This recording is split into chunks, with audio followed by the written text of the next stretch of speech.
السلام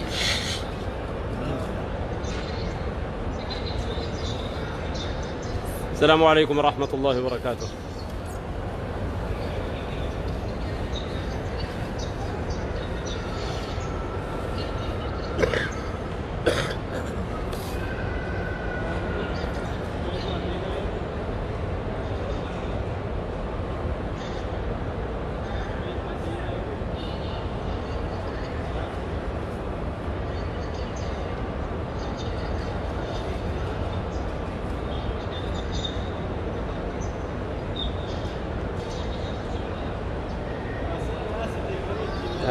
قالتهما بسم الله الرحمن الرحيم. الحمد لله رب العالمين والصلاة والسلام على رسول الله صلى الله عليه وسلم.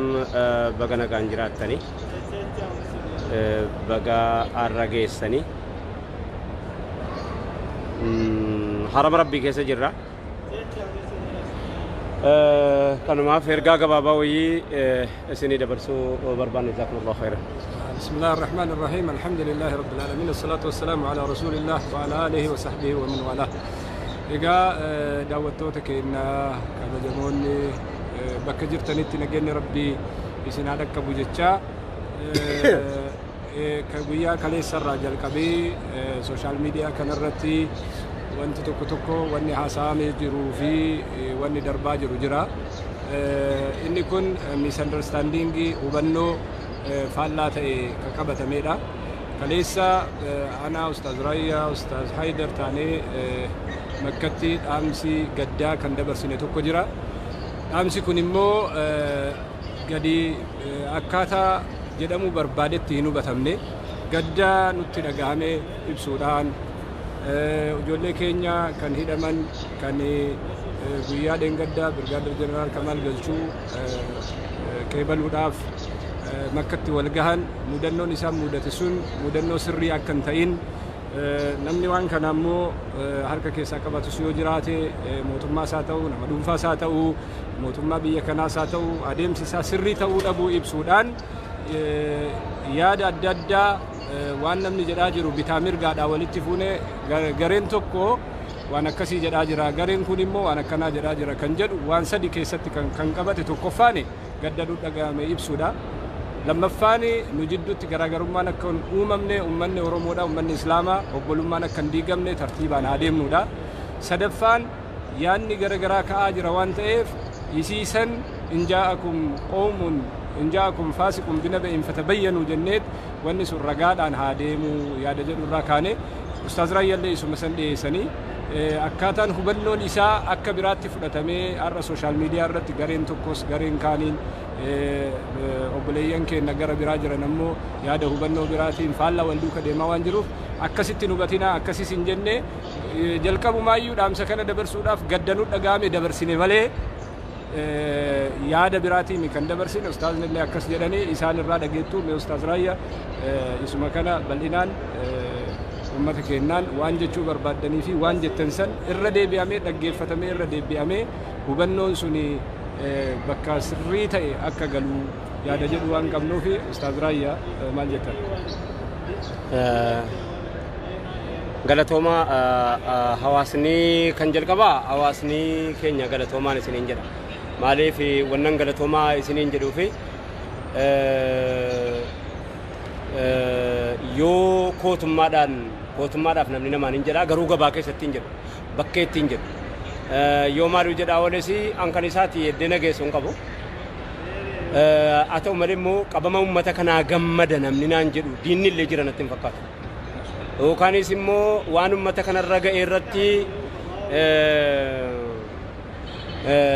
kallatti warra miidhuudhaaf yaade uummata miidhaa namaa gammadu uummata miidhaa namaatii fi miidhaa namaa irratti keessa harka qabu deeggara yookaanis immoo hawaasarraa dhorkuu jecha waa jedhas namni naan jedhee iyyaadu hawaasana beeku yoo ta'e inni nan beeyni immoo waan barbaade yoo jedha ooles ani hunda nama waan naan jedha oole hundaaf afootullaa jedheera rabbii jecha dhiifama godheeraaf inni jalqabaa kan inni jalqabaa ummata waan naan jedha oole hundasa afootullaa jedheeraaf inni lammaffaa immoo waan nan jedhe hin dhageenye dhibbaa dhibbatti kanuma kan hin hubadhu awwannin jedhe abbaatti hin goone rakkoo ka'e sana abbaatti hin kennine. Wanni abbaatti hin kennineef immoo ammallee addan baafamnee akkana jedhamaa jira. Gar tokkoonis sagalee tol qabame jedhamaa jira. Gar tokkoonis kana jedhamaa jira addaan baafatamu. Hawaasni keenya wal dhabaa ture. Maaliif jennaan diinatu jidduu seenee fayyadama jedhuu laphee baadheen. Sababa kan qomoo har'a inni sodaadhee akka hawaasni walitti hin buune godhee dubbadhe sababa hawaasni walitti buu ta'e. Maaliif jennaan garaagaraan inni kaan anaaf jedha inni kaan anaaf waa jedha. Inni anaaf waa jedhes kooti inni anaaf waa jedhes kooti immoo anaaf. Inni naan jedhes kooti inni naaf jedhes kooti. Bakka tokko nageeffachuu hin dandeessu. Maaliif kootummaa keessaa bakka dhaquun qabu. Naaf waa jedhuunis naaf waa jedhuunis kootummaadha waan tokkollee. Akka nan laalee argutti warra qabame kanaaf gaddii laalaan saalaalessee haasaa koo hunda dhaggeeffachuudhaaf of hin kennine. Silaa hunda dhaggeeffate waa tokko hin jedhu silaa. Waa tokkollee naan hin jedhu. Utuu hunda dhaggeeffate maaliif jennaan adda habaafatamu akkanas jedhamaa jira kanas jedhamaa jira. Adda dhorkuudha akka yaada kootiitti silaa.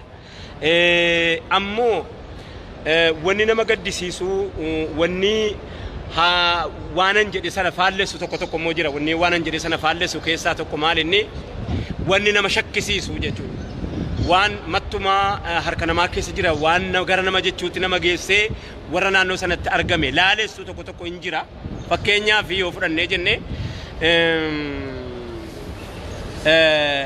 makiinaan 50 akkamitti qophaa'ee innoo achirraa utuu sila arabni ballaqee arabni kun waan akkanaan nu mudate nutti iyyaa jiran utuu sila jedhame deeninnatiin haddii nama sadarkaa makiinaa 50 wanni nu marsisiise waan duraan ittiin qophaa'in kana dhugaa qaba kaa namni.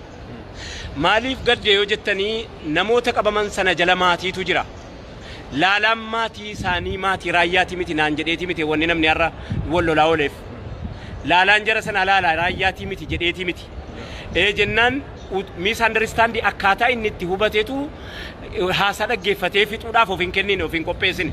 Kun immoo gara fuulduraattis waan jedhame sana irra deebii dhaggeeffadhuu ka'iiti bareechi adda baafadhuu ka'iitiin na loladhu allafan sii ta'a narra deemmattu na laalessitu yaa hawaasa nana narra deemmattu na rukuttu na dhukkubsitu narra deemmattus lafan sii ta'a na laalessitu maaliif jennaan laalaan ummata qabamee kanaa laalaa kooti kanaaf gabaabumatti haasaan dheeressu hawaasa kaleessaa irraa warri bahee qaamaa qabu bahee mana hidhaatii galee warri hin baane moo biyyatti deemuu qabu waan dandeenyu maraan amma haasaa gama kootii dhiisa haasaa gama kootii namni waanaan jedhes dhiisa isa namni waanaan jedheef dhiisa wanni qabatamuu qabu waa lama qofa tokko qaamni hawaasa keenya simannaa kamaal galchuutiif godhame kana qaamni jidduu galee akka hawaasni keenya kun qabamu godhe addanuuf baafatamu gabaabumatti addanuuf baafatamu abbaa haa argatu abbaa haa horatu ammas ta'u abbaa argachuun dirqama waan ta'eef maaliif jennaan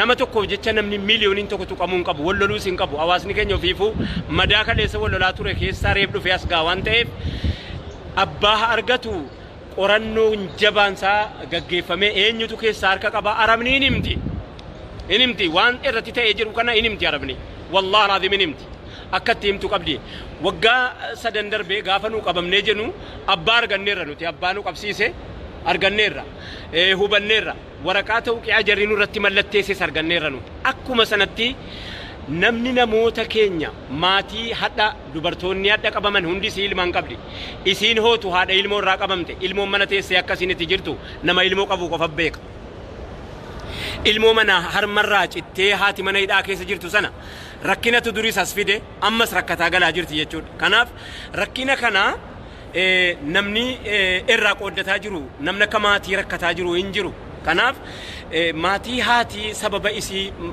bakkee mana keessatti haati irraa qabamtee naan ilmaan mana keessatti jala rakkataa jirtu qaamni kan gogamtokkeedha jechuudha sababa namni itti ta'e suni qoratamee gadhiyeeffamuun waan hafa hin qabne kun abbaa argachuu qaba nama tokko ta'u lamaa ta'u lammaffaa immoo akka siyaasaattis nuuf qabeenya keenya jeneraal Gamaal Galchuu jechuun isa salphisuudhaa fi bakka kamiin of dhaabee akka jedhus nuyi fi fanuu bahuu qabu isa salphisuun isaasicha keessa jira waan ta'eef isa salphisanii ofii isaaniitii bareedanii ta'an jedhee ani hin fudhadhu. Kanaaf abbaa argachuun laazimaan jedha. Inni lammaffaa immoo hawaasni kun gadi bu'aa, warri qaamaa qabu gadhiifame, warri qaamaa hin qabne immoo gadi bu'uuf deemaa jira.